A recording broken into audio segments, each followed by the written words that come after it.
अस्सलामुअलैकुम व्यूअर्स, हम modal verbs के लिहाज से वर्ब वॉइस के टॉपिक को स्टडी कर रहे हैं और इस वीडियो में हम modal verb must and ought के यूज़ को समझने की कोशिश करेंगे।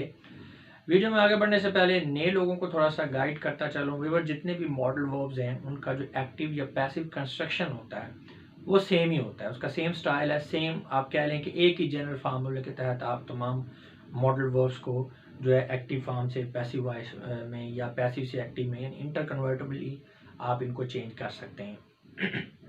स्वाय इम्पेरेटिव्स के उनकी स्ट्रक्चर ज़रा डिफरेंट होती है, बाकी सबकी सेम है।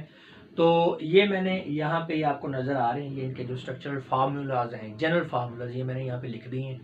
आप इनको एक नज़र देख लें, इनको समझ लें, फिर आपने इधर इनके यूज़ की तरफ आना है। और अगर इनको देखने से आपको क्लियर नहीं हो रहा तो फिर इस वीडियो का फर्स्ट पार्ट देखें, उसके अंदर मैंने डिस्क्राइब किया है कि किस तरह से एक्टिव वॉइस से पैसिव वॉइस में हम सेंटेंस को कन्वर्ट करते हैं मॉडल वर्ब में।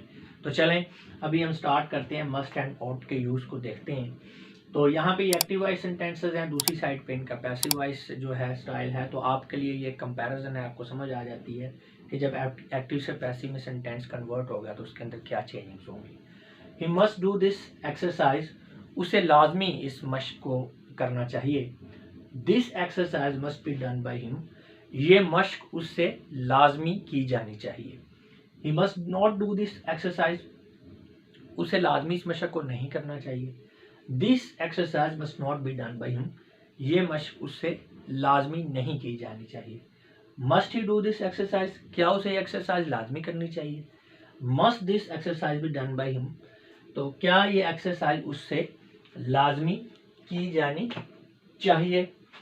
यहाँ पे साइन ऑफ इंट्रोगेशन जो है वो मैं भूल गया हूँ जी। तो यू ऑट, अच्छा इसी तरह जो इसका इंट्रोगेटिव नेगेटिव है, must he not do this exercise, क्या उसे ये एक्सरसाइज लाजमी नहीं करनी चाहिए।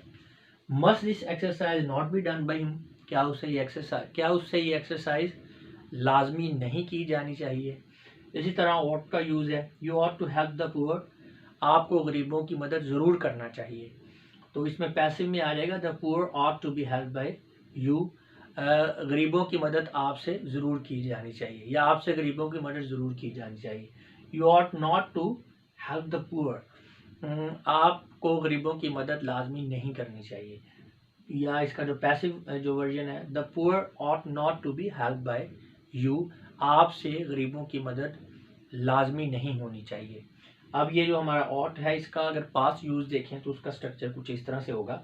दे ought to have pass the exam, उन्हें इम्तहान पास कर लेना चाहिए था, उन्हें इम्तहान लाजमी तौर पर पास कर लेना चाहिए था, ठीक है ना। They ought to have pass the exam, उन्हें इम्तहान लाजमी तौर पर पास कर लेना चाहिए था। इसका पैसिव वॉइस में होगा the exam ought to have been pass by them, इम्तहान उनसे लाजमी पास किया जाना चाहिए था, ठीक है। इसमें अगर नेगेटिव में देखें, you ought not to have pass the exam, exam उनसे लाजमी पास नहीं होना चाहिए था। और इसमें पैसिव कंस्ट्रक्शन होगा the exam ought not to have been pass by them, इम्तहान उनसे लाजमी तौर पर पास नहीं किया जाना चाहिए था।